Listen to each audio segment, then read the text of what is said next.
think a lot of us as parents worry sometimes about, spoiling your child too much, where eventually they have no concept or empathy or reality or others around them, and they'll turn into a serial killer. Oh, wait, maybe that's just me. Yeah. Because I do too much of this. But something like this, actually, you can see that sometimes in some kids where they're really disconnected because of, I don't know, a little bit too much extra spoilage in childhood. Sam Haskell IV, the 35-year-old son of former Hollywood agent Samuel Haskell III, has been taken into custody by the Los Angeles Police Department on suspicion of murder. The arrest follows the disturbing discovery of a dismembered woman's torso in a dumpster, believed to be connected to the disappearance of Haskell's wife, Mei Haskell, and her parents. Yeah, they're missing too. Oh, God. The investigation began when a homeless man searching for recyclables stumbled upon the gruesome find in a dumpster, approximately 5 miles from Samuel Haskell IV's Tarzana residence. Before this discovery, construction workers had reported seeing suspicious black bags near Haskell's home, raising concerns. However, by the time the police arrived, the bags had vanished. I don't know, black bags by a house, sometimes it just means they're taking the trash out. I don't know how suspicious that really is, unless they're like, I don't know, in the shape of bodies. That's the only thing I can think of. Yeah. Where I live, we've been raking leaves. We have them in big black bags. I didn't think anybody would think anything of what we had outside, but maybe. You think twice before you put those leaves out there. LAPD Detective Efren Gutierrez stated there was no evidence that allowed the officers to make entry into the home during their initial visit, but when the dismembered torso matched the description of the bags reported by the workers, a second crime scene was established at Haskell's residence, where investigators uncovered blood evidence. Authorities have already received reports of Mei Haskell, 37, and her parents, Yexeng Wang, 64, and Goshan Lee, 72, missing before the grim discovery, and their whereabouts remain unknown as to this day. The couple's 3 children were located at school and subsequently placed under the care of the Department of Children and Family Services. Police believe the dismemberment may have been an attempt to delay the identification process and that they will rely on DNA evidence to determine the victim's identity. So he thought by cutting the woman in half that you couldn't identify her? Jeez. Is this just another complete idiot?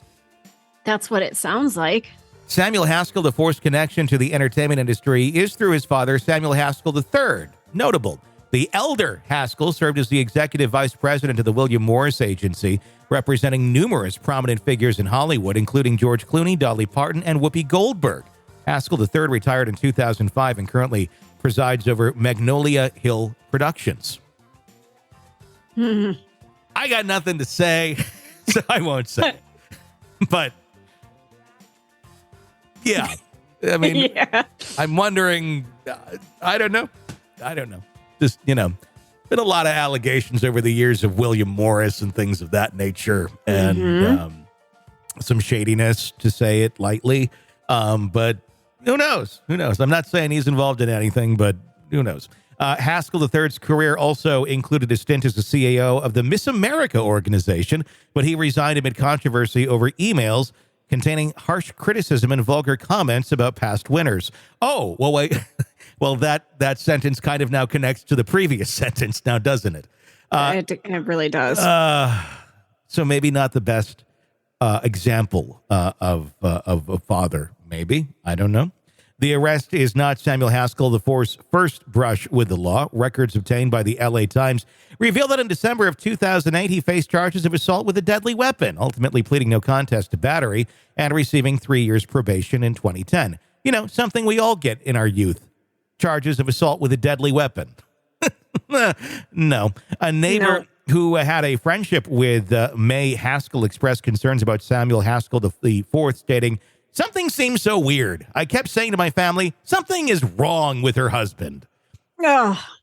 Samuel Haskell IV is currently being held on $2 million bail at the Valley Jail in Van Nuys in connection with the gruesome torso discovery. The investigation into this chilling murder case continues, with authorities working diligently to piece together the events leading up to this shocking discovery. Well, maybe he can get Jose Baez to represent him, just as we now have Shanna Gardner-Smith, the ex of Jared Brightigan, the Microsoft executive, getting that sort of representation. Jose Baez can do magic. He's like the David Copperfield of attorneys. Oh, that would be an interesting turn of events now, wouldn't it? I would not be surprised if they got money. Looks like they probably do. And if dad wants his son to not, die in prison, I imagine there'll be some high profile attorneys that will be stepping in to represent this individual. I'm confused as to why this is a wealthy family. Mm-hmm. He's being held on $2 million bail. That's nothing to a wealthy family. Yeah, why? Because it's not the $2 million. It's 10% of it, right? Yeah, usually I believe. Well, they can afford that. Yeah, can't they? I would think so. Why is he being left there? Maybe they don't like their kid. Possibility. I don't know. I mean, but I don't know.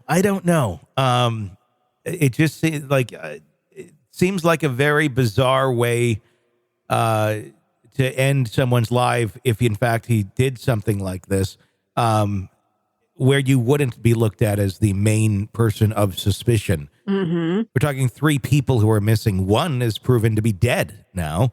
The other 2, I'm sure in the coming weeks we'll find out they're dead too. But it just strikes me as idiotic in terms of executing a plan like that. Very much like Shanna Gardner-Smith. Idiotic. Like, why? How did you think you were going to get away with this?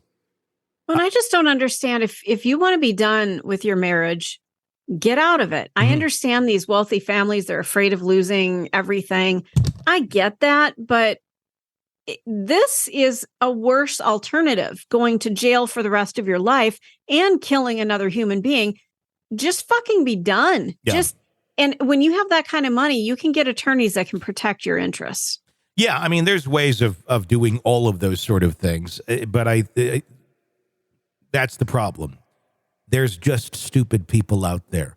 And just because that family has money or Samuel has access to that money, maybe, I don't know, doesn't equate to intelligence at all. No, very true. And when you've been brought up to not have to use your brain most of your life because things have just been given to you, you don't develop that sort of intelligence that the rest of us have. I don't know. Just watch Dateline a few episodes, and he could have probably done a better job of take some pointers from Keith Morris. Well, right. And the blood evidence at home, there are ways to prevent that. Yeah. I mean, just listen to our podcast. Yeah. You could educate yourself here if you really wanted to, if you were a horrible human being. Like, oh, well, they fucked that up. I guess I should do it that way. Yeah, but you can't fix stupid. On the Shanna Gardner-Smith thing, I'm curious if you have any ideas, because I've talked to a lot of people this week, and those interviews will be airing this week about that specific case. And everyone I talked to, I asked the question: so, if you're Jose Baez, you're representing Shanna Gardner-Smith, or Shanna Gardner-Fernandez rather, what angle do you take here? What angle can you take here? Because he's representing both of them. He's representing Mario and her because they are being tried together in court. That's got to be a really tough undertaking as an attorney to do. It feels really one false step and they both go down. Don't you think? I just don't know the angle. I mean, I would say if I was Shanna Gardner-Smith, or I don't know why I keep calling her Smith, Fernandez, I'd be going down the road of, I had no idea. This was a horrible Mother's Day gift or whatever from my husband. He heard me complaining about my spouse or something, and then he went out and thought it'd be a good thing, and to get this out of my life, hired a hitman, unbeknownst to me, and I was in fear for my life or something, and that's why I haven't said anything, whatever. Or I had, something in that line. That I think pleading ignorance of some sort. Which it's very bizarre. Is it plausible? Maybe. But right now, I don't see any plausible direction for them to go.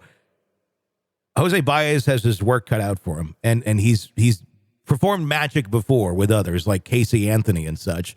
So we'll see where this goes. I think maybe there'll be a whole other angle that comes in here, or other people or allegations of mysterious boogeymen that will come into play, because without it, I don't have any clue how you paint that picture as being innocent. Yeah, that one's going to be an interesting case to watch. And I'm trying to find when all of that's really going down date-wise, but we'll have to keep track of that. No, 100%. It's going to be like watching a masterclass with Jose Baez up there. And it will certainly be something to watch. Sick of the ads? We are too. Start listening with no commercials now and get access to all of our episodes in advance of everyone else. Become a True Crime Today Premium Plus subscriber on Apple Podcasts. Search True Crime Today Premium Plus on Apple Podcasts or go to our podcast page and sign up now. True Crime Today Premium Plus. Sign up now.